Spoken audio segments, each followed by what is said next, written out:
Yves Lefebvre, on voit la police là partout, on la voit même par exemple être victime de slogans anti-police, mais aujourd'hui on est le 1er mai, ils travaillent, on est d'accord, enfin je parle aux syndicalistes, les policiers qui travaillent aujourd'hui sont payés double, non? Bien sûr que non. Ah bon? Bien sûr que non, un policier n'est absolument pas payé double. Vous savez, un policier quand il travaille entre 21h et 6h, il gagne 97 centimes d'euros par heure. Hein, c'est le salaire d'un travailleur de nuit. Il lui fait un peu moins de 8 euros par nuit travaillée. Non, absolument pas. Aujourd'hui, mes collègues, tout est pour tout. Et encore pas pour tous. C'est-à-dire que ceux qui sont dans des régimes, on va dire 24 heures sur 24, les régimes dits de roulement, on s'en appelle des temps compensés qui leur permet pour une heure travaillée d'avoir une bonification de 24 minutes à récupérer. Mais comme ils ne peuvent pas récupérer, donc vous savez, ça leur sert à rien. On en est où Yves Lefebvre, des heures supplémentaires? Ah ben je sais pas.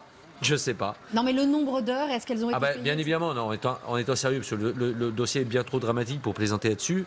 On était à 24 millions d'heures supplémentaires à la fin 2018. Depuis, sont venus s'agglutiner les samedis, les dimanches, les déplacements du président de la République, du Premier ministre, bref, j'en passe et des meilleurs.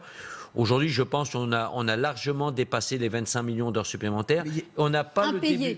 Pas payé, on n'a pas le début de commencement d'une proposition du gouvernement sur ce paiement. Il y avait une proposition, il y avait eu un calendrier proposé par le gouvernement. Il y avait un calendrier, effectivement. Qui avait calmé les choses. Le protocole du 19 décembre que j'ai signé avec mes homologues d'Alliance Police Nationale et l'UNSA Police devait nous permettre d'aboutir avant le 30 juin à des solutions sur le temps de travail, sur les cycles de travail, sur les heures supplémentaires. Et donc, qu'est-ce que vous allez faire? Qu'est-ce que vous allez faire? Ah ben nous, ce qu'on va faire, c'est qu'on va rentrer dans l'action dure. C'est-à-dire, moi, il n'est pas question aujourd'hui. Je veux des propositions concrètes. Si je n'ai pas de propositions palpables qui répondent à l'attente de ceux que je représente majoritairement, eh bien, à notre tour, on descendra dans la rue. C'est très clair. Vous êtes un peu comme les Gilets jaunes, un peu déçus par les annonces. Pour le moment, je suis déçu. Je ne suis pas déçu par les annonces, j'en ai pas. Oui. Mais je crains de devoir l'être. Mais en ce moment, si j'ose dire, vous êtes vis-à-vis du gouvernement en position de force. Bien sûr qu'on est parce qu'ils n'ont jamais eu.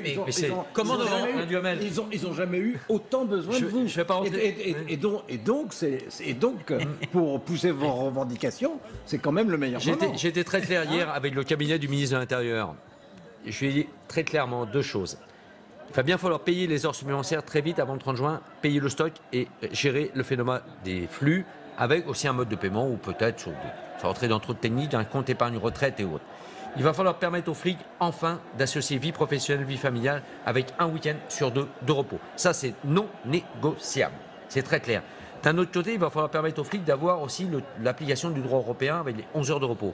Si ce n'est pas appliqué, il faut que l'employeur, ministre de l'Intérieur ou ministère de l'Intérieur, soit pénalisé à travers ce qu'on appelle des temps de compensés et sans rentrer dans trop de techniques. Et c'est ça la vraie solution préventive au suicide dans la police d'ailleurs. Au cabinet du ministre. Si je peux me permettre juste, Alain, j'ai clairement dit, vous n'aurez jamais connu un tel mouvement social, une telle colère dans la police nationale si vous n'apportez pas des réponses concrètes à ça avant le 30 juin.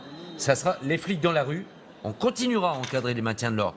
Mais je peux vous assurer qu'entre deux maintiens de l'ordre à encadrer, c'est nous qu'il faudra encadrer dans la rue. Parce qu'il y aura un mouvement de colère que je n'ai jamais connu. C'est-à-dire que vous manifesterez pendant la semaine et les Gilets jaunes le samedi. Eh bien, tout à fait. Mais est-ce qu'on a déjà eu une manifestation de policiers? Ah bah oui, moi j'en ai fait. Je suis secrétaire général sûr. depuis bientôt 4 ans. Bien sûr. J'en ai déjà fait 3 sur Paris, qui à chaque fois seul, parce que mes homologues n'ont jamais daigné vouloir s'associer à l'action, qui à chaque fois ont rassemblé plus de 10 000 flics. Et qui pour encadrer?